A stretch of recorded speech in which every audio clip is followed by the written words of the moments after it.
Alright lads, you know what time it is. We're back to add the rest of the toys to the build. Now again, this is my buddy's build, so we're going to run down the parts real quick and maybe assemble some stuff tonight, but not on video.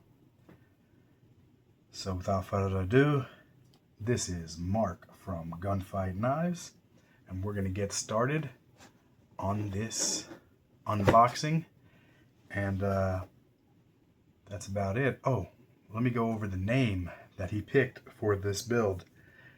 This monster is going to be called the Jackalope. Maybe the Angry Jackalope, but it's the Jackalope build. So you'll see that in the front thumbnail, hopefully. We got the Griffin armament parts, Sons of Liberty parts, Superlative Arms parts, Radian parts, and LaRue tactical parts. So let's go over, I guess we'll start with the first thing, I guess. So he got the Radian Arms SD charging handle.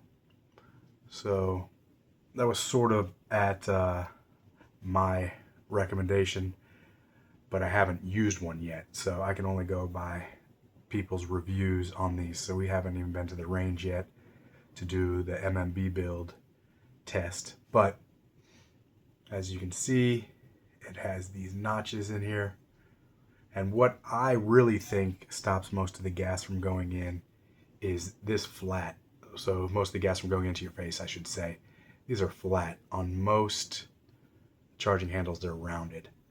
And then obviously these are going to vent the stuff down into the gun to your bolt carrier group and stuff. But I really think it's this. I think this might be snake oil. Who knows? What do you guys think? Leave it in the comments if this is actually doing the most. You know, I mean, it's going to catch the gas that's going by, but I feel like this is what's going to stop it from hitting you. So hopefully we get to test them out on the range in the next week or so, and you'll finally get some range video. But that's that. We'll put that to the side. So next is the LaRue MBT trigger. So meticulously built trigger. You guys have seen these. This is basically all I've been using on all the builds lately. Went over to one of my buddy's houses the other day. He has a couple of nice high dollar builds. One of them has a Geisley trigger on it. I can't remember the designation for the Geisley trigger, but it was a 2-stage trigger. We tested that out. We tested one of the ones I brought out, and we tested his LMT trigger. So honestly, to me, this was the best. The trigger break, I felt was the crispest to me, and the reset, I think, on the on the LMT was probably a little bit better than this, but both of those to me beat out the Geisley trigger just in feel wise. So we never shot anything, we just did a lot of dry fire going back and forth. But definitely guys, check out the LMT triggers, are pretty nice. But again, you can't even beat this for the price. Even if these were the same price as the other ones, I would still pick these. And I think they got this one on sale, or he got this one on sale, so we both got one at the same time.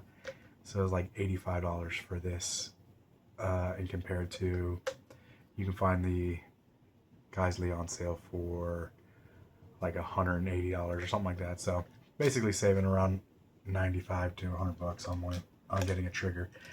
And to me, it ends up feeling better. And the one we were testing wasn't broken in. Both of his were already broken in. So be that as it may, you never know. It might be just the luck of the draw when you're getting something like that. All right, so that's the trigger. Now let's go to the gas block. And that's Superlative Arms. So it's the adjustable gas block too. Check that out. Comes with the key to adjust it and the little roll pin there. This one he hasn't opened this yet, unfortunately. So yeah, he doesn't really care to open it all until he's about to put it together, I guess. So unless, again, he's just holding it for me, letting me open some of the other stuff. But if he's doing that, tell him thanks, guys, in the comments, because you get to see this stuff unboxed for the most part.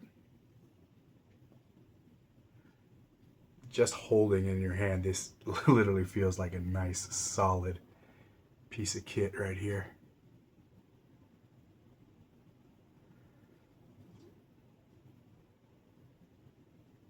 So that's where you would stick the Allen key in. So you would come down front by your barrel, a couple of clicks, and that would adjust it. And I'm guessing this works like some kind of cam system here. And you'll probably get a detent ball or something to that effect in there. Don't know, I need to check that out.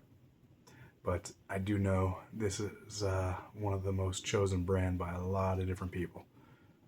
So, and it's small, compact, simple.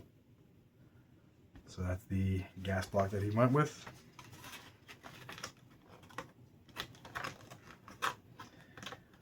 Let's move on to the next piece.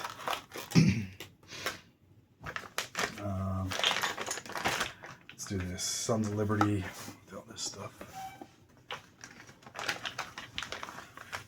This is what he went with, and again, that was at my suggestion for the gas tube. He basically picked all the stuff that he wanted.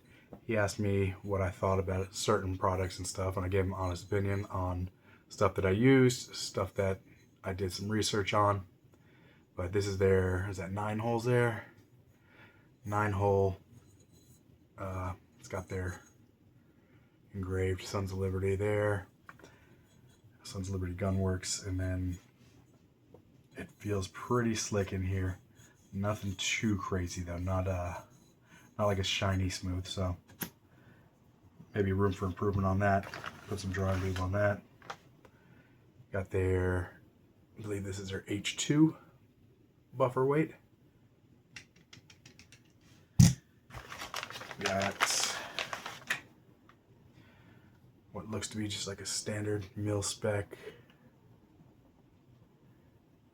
Yeah, it looks to be mil spec for sure, but it has the QD on it, so that's nice. And this, I believe, is a Springco green spring and rifle length to go in a little bit longer tube. And yes, this is forward controls, makes this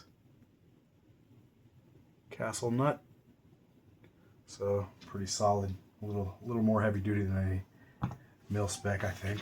That's what it feels like. All right, let's keep going on to the next toy in the group. So he really liked the color of this. This is a Griffin armament upper receiver in their brown. Very nice. I was very happy when I pulled this out of the box. Very good color. It's got the little forge mark there, little keyhole forge mark. So we already put the barrel in here and put it in, gave it a little wiggle. It was a nice tight fit, and once it made it up to here, there was barely any sort of play to be able to rock it without putting a castle nut on it or anything like that. So, barrel nut. Without putting the barrel nut on or anything. So very little, but we're still gonna go ahead and flatten this out. We're gonna put some lapping compound on there and run that flatter. So hopefully he gets the most accurate 13.9 inch rifle that he can get. So keep this in frame, since that's what most everybody wants to see. So we got a bag of goodies here. We got the wrench for the barrel nut. We got the screws for the handguard and some sort of thread locker. That barrel nut, can't tell if that's titanium or not, but it's got the bronzy looking color, so could be stainless. I would assume it's titanium, but what do I know? This box has seen better days. I don't know if he drop kicked it or what, but or if they drop shipped it. Is that what that means? I don't know. But let's get on to the handguard. Really like the color on this. Obviously, it's pretty close to the same, if not the same, and it's just a little off. But really like this. Super clean, no frills. The only thing I can complain about is the way it locks up. So it's still using, we're still using a clamping system, unfortunately, but it seems to be like it's going to be a strong clamping system. It might lock up onto here. I'm not sure, but got a little blem right there, if you guys can see that little tiny one. But I really like it. It's a weird shape. It's like ovally. It's not round. It actually feels real good in the hand. So very happy to see this product. Very stoked on him putting this thing together. So he wanted this one. I think this is 11. What is this? This is 11.5, and the barrel is 13.9, I believe. So he wanted a little bit more barrel to stick out. That's the look he was going for. So that's what we're gonna do. Can't wait to see it when he's done. Very happy to see this thing come together, and it's gonna come together. All right, guys. So we're back. He put this thing together. Didn't get a chance to upload the video, so he got it done. At least the top half pieces that he had. And I'm here to show you them and tell you about something we didn't care for. So on this rail they got here, it's only held on by these 4 screws. So is that good or bad? I would say it's bad because we're holding on to a circle with clamped down with another outer circle that this tube is. So there's nothing to clamp in between. No metal here. A lot of companies will put metal there. I don't know why they specifically do that. Maybe so you don't over clamp. Each one of these is 25 inch-pounds that are torqued to.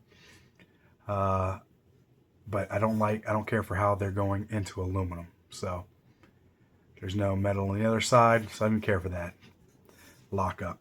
But this thing is very nice. Very happy with the way it looks, the way it feels, the finish. As you can see, the finishes are off a little bit. This one's more of a bronze. This one's more of a darker brown. Both colors are cool. I actually like when stuff doesn't match up perfect in color. To me, it looks a little more high-end.